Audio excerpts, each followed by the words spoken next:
ሰበር ዜና በመካከለኛው ምስራቅ እየተቀያየረ ባለው የጂኦፖለቲካዊ ሚዛን ውስጥ ከቴህራን የወጣው አዲሱ መረጃ የብዙዎችን ትኩረት ስቧል። የኢራኑ ጠቅላይ መሪ ከሀገሪቱ የደህንነትና የስትራቴጂክ አካሄድ ጋር የተያያዘ ከባድ ውሳኔ ማሳለፋቸው ተሰምቷል። ይህ ውሳኔ በዓለም አቀፍ ዲፕሎማሲ ላይ ምን አይነት አንድምታ አለው? ዝርዝር ዘገባን እናቀርባለን። ኢራን ከተኩስ አቁሙ በኋላ ወታደራዊ አቅሟን በፍጥነት እያጠናከረች መሆኑን የአሜሪካ የስለላ ድርጅቶች ገለጹ። በአሜሪካ እንዲሁም እስራኤል ጥምር ጥቃት ወታደራዊ መዋቅሯ ክፉኛ ተመቶባት የነበረችው ቴህራን በአሁኑ ወቅት የጦር መሳሪያ ኢንዱስትሪዋን መልሳ እየገነባችና የድሮን ምቷን እያስቀጠለች መሆኑን ሲኤንኤን ዘግቧል። የኃይል ሚዛኑን ሊቀይረው የሚችለው የዚህን ዘገባ ዝርዝር መረጃ አሁን ይዘን ቀርበናል። ፕሬዝዳንት ዶናልድ ትራምፕ የተለመደውን የዲፕሎማሲ አካሄድ ወደ ጎን በመተው ከታይዋን መሪ ጋር ስለ ጦር መሳሪያ ሽያጭ ሊነጋገሩ መሆኑን አስታውቀዋል። ትራምፕ ከታይዋኑ ፕሬዝዳንት ላይ ቺንግ-ቲ ጋር የሚያደርጉት ውይይት በአሜሪካ እንዲሁም በቻይና መካከል ያለውን የቆየ ዲፕሎማሲ ስምምነት የሚገዳደር ነው ተብሏል። የዚህን አስገራሚ መረጃ ዝርዝር እናቀርባለን። ሁለቱ የቅርብ ወዳጆች መኳረፍ ጀምረዋል ወይስ ከጀርባ ሌላ ሚስጥር አለ? በኢራን ጉዳይ ላይ ሁልጊዜ ተመሳሳይ አቋም አላቸው ተብለው የሚታሰቡት ዶናልድ ትራምፕ እንዲሁም ቤንያሚን ኔታንያሁ በቅርቡ ስላደረጉት የድርድር አካሄድ በውጥረት የተሞላ ንግግር ማድረጋቸው ተሰምቷል። ዝርዝሩን አብራችሁን ከቆያችሁ ታደምጡታላችሁ። ዓለም በጉጉት የሚጠብቀው የአሜሪካ እንዲሁም የኢራን ድርድር የመጨረሻው ምዕራፍ ላይ የደረሰ ይመስላል። ፕሬዝዳንት ዶናልድ ትራምፕ ድርድሩ ጫፍ ላይ ደርሷል ሲሉ ይፋ ባደረጉት መግለጫ ዋሽንግተን ከቴህራን የምትፈልገው ትክክለኛ ምላሽን ለመስማት ጥቂት ቀናትን ለመጠበቅ መወሰኗን ገልጸዋል። የጥቂት ቀናት ጥበቃ ምን ይዞ ይመጣ ይሆን? በዝርዝር እናየዋለን። ሰላም ጤና ይስጥልን ውድ ተመልካቾቻችን፣ የሰዓቱን የተመራረጡ ሰበር ዜናዎችን ይዤ ቀርቤያለሁ። በቀጣይ ፈጣንና እውነተኛ ሰበር መረጃዎችን በፍጥነት ለመከታተል ቻናሉን ሰብስክራይብ በማድረግ የደወል ምልክቷን መጫን አሁኑኑ ቤተሰብ ይሁኑ። ይህንን ቪዲዮ ደግሞ ላይክ በማድረግ ቤተሰብነታችሁን አጠናክሩ። አሁን ዜናዎቹን በዝርዝር ወደ እናንተ እናደርሳለን። እስከ ቪዲዮ መጨረሻ አብራችሁን ቆዩ።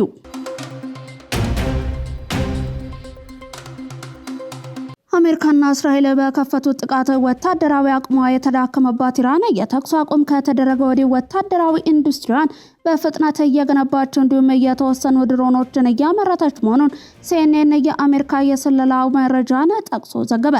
የአሜሪካው ቴሌቪዥን ጣቢያ ያነጋገራቸው 4 ምንጮች እንደገለጹት የኢራን ጦር መጀመሪያ ላይ ሲጠብቅ ከነበረው ፍጥነት በበለጠ ሁኔታ አቅሙን እያጠናከረ መሆኑን የዋሽንግተን የስለላ መረጃ አመልክቷል።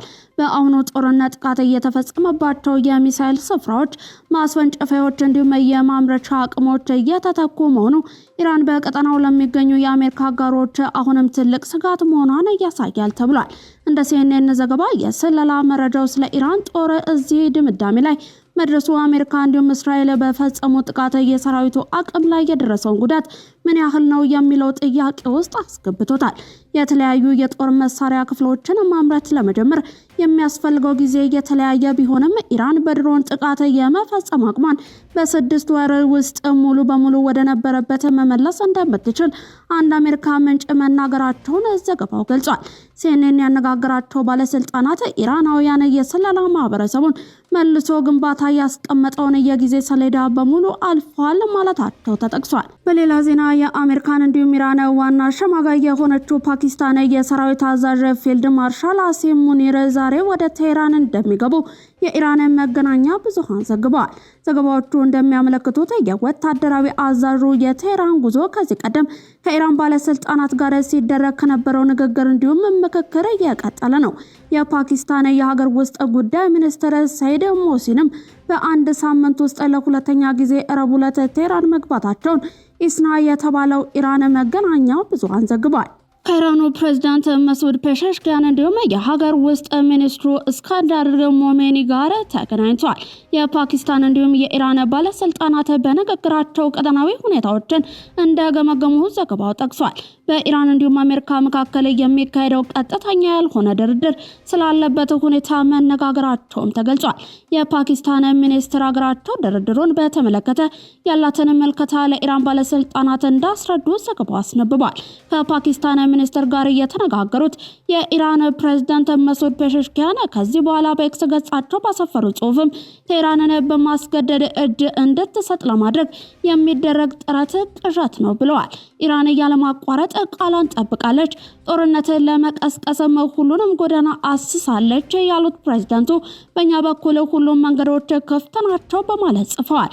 ኢራን በማስገደድ እጅ እንድትሰጥ ማድረግ ቅዠት እንጂ ሌላ ነገር አይደለም፣ በዲፕሎማሲ ውስጥ የጋራ መከባበርን ማምጣት ከጦርነት እጅ የላቀ ብለ አስተማማኝ እንዲሁም ዘላቂነት ያለው መንገድ ነው ሲሉም ገልጸዋል።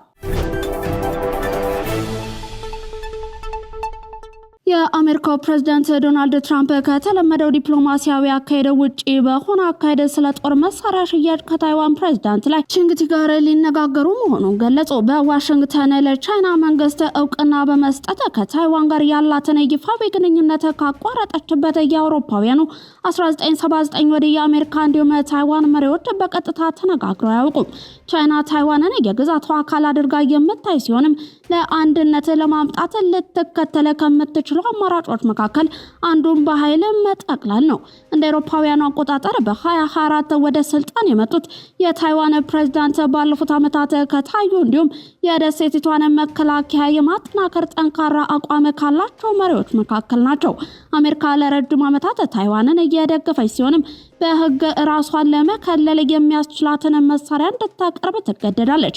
ነገር ግን ይህ ስታደርግ ከቻይና ጋር ያላትን ዲፕሎማሲያዊ ግንኙነት አመዛዝና መሆን አለበት። በተያዘ ትራምፕ ጸረ ድሮን እንዲሁም የአየር መቃወሚያ ሚሳይል ስርዓቶችን የሚያካትተውን እንዲሁም 14 ቢሊዮን ዶላር የሚያወጣን የጦር መሳሪያ ጥቅል ለታይዋን ለመሸጥ እስካሁን እንዳልወሰኑ ተናግሯል።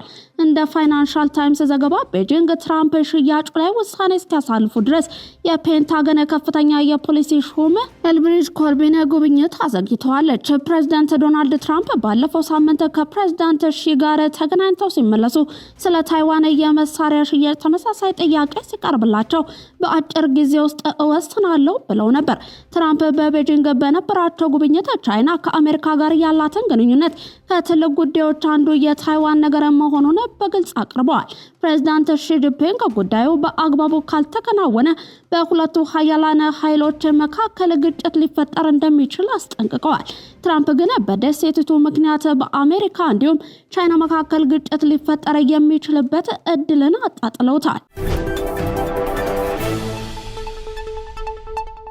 ትራምፕ እንዲሁም ኔታንያሁ ስለ ኢራን ድርድር አካሄደ በውጥረት የተሞላ ንግግር ማድረጋቸው ተዘገበ።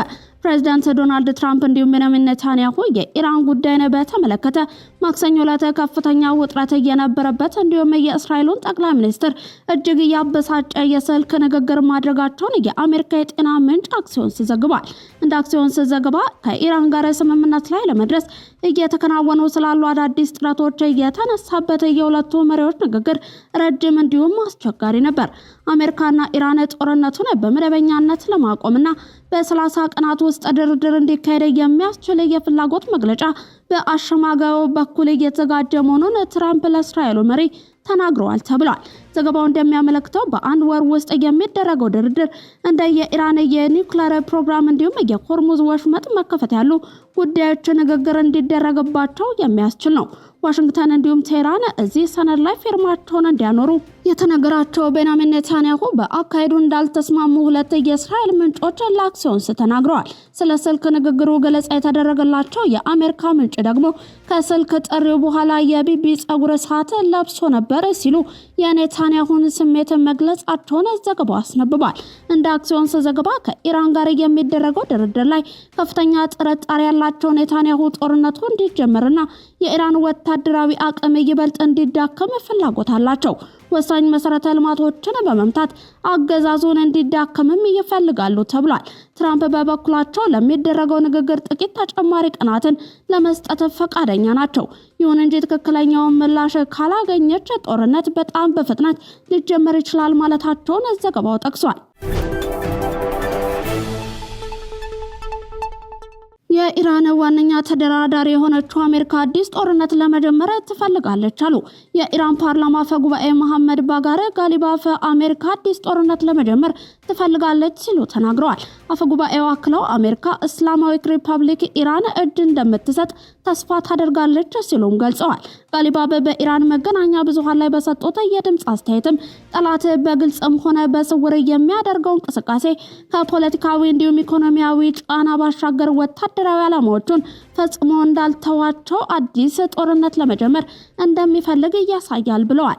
አፈጉባኤው አክለውም ሁኔታው በቅርበት ስንከታተለው ዩናይትድ ስቴትስ ኢራናውያንን እጃቸውን ይሰጣሉ ብለው ተስፋ ታደርጋለች ሲሉ ገልጸዋል። ተስኒም የዜና ወኪል ላይ በድምጽ በተላለፈ መልእክታቸው የአገሪቱ መከላከያ በተኩስ አቁም ወቅት ጥንካሬውን ዳግም መገንባቱን ተናግረዋል። የኢራኑ ጠቅላይ መሪ በከፍተኛ ሁኔታ የተብላላ ዩራኒየምን ከሀገራቸው እንዳይወጣ ወሰኑ። ኢራን ጦርነቱን ለማስቆም የቀረበላትን በከፍተኛ ሁኔታ የተብላላ ዩራኒየምን ወደ ውጭ ለመላክ የቀረበውን ሀሳብ ውድቅ ለማድረግ መወሰኗን ሮይተርስ የዜና ወኪል ዘግቧል። ሮይተርስ ሁለት ምንጮችን ዋቢ አድርጎ ባወጣው ዘገባ መሰረትም የኢራን ጠቅላይ መሪ ሙጅታባ ካሚኒ በከፍተኛ ሁኔታ የተብላላ ዩራኒየምን ከሀገር እንዳይወጣ ትዕዛዝ አስተላልፈዋል። አሜሪካ ለሰላም ድርድር ካቀረበቻቸው ነጥቦች መካከልም የአንዱ ጉዳይ ይሄ ነው። የጠቅላይ መሪው ውሳኔ የፕሬዝዳንት ዶናልድ ትራምፕን አስተዳደር ሊያስቆጣ እንዲሁም የድርድር ሂደቱን ሊያወሳስበው ይችላል። ሮይተርስ ያነጋገራቸው የእስራኤል ባለስልጣናት እንደሚሉት ከሆነም ኢራን ያከማቸችው የተብላላ ዩራኒየም ከሀገሪቱ እንዲወጣ ለእስራኤል ማረጋገጫ ሰጥተዋል። የሰላም ስምምነት ላይ ኒውክሌር ጦር መሳሪያ የመስራት ነጥብ ላይ የደረሰው የተብላላ ዩራኒየም ከኢራን እንደሚወጣ መናገራቸውም ተገልጿል። ስለ ጉዳዩ የኢራን መገናኛ ብዙሃን እስካሁን ድረስ ዘገባን አላወጡም። ኢራን ከአሜሪካ እንዲሁም ከሌሎች ምዕራባውያን ጋር ለዘመናት ሲያወዛግብ የቆየው የኒውክሌር መርሃ ግብሯን ሙሉ በሙሉ እንድታቆም እንዲሁም ከጥቅም ውጪ እንድታደርግ የቀረበላትን ጥያቄ ባለመቀበሏ ነው። በአሜሪካ እንዲሁም በእስራኤል የተከፈተባትን ጦርነትን ለማቆም ከቀረበላት ቅድመ ሁኔታ መካከልም አንዱ የኒውክሌር መርሃ ግብሯ ቢሆንም ኢራን አልተቀበለችውም።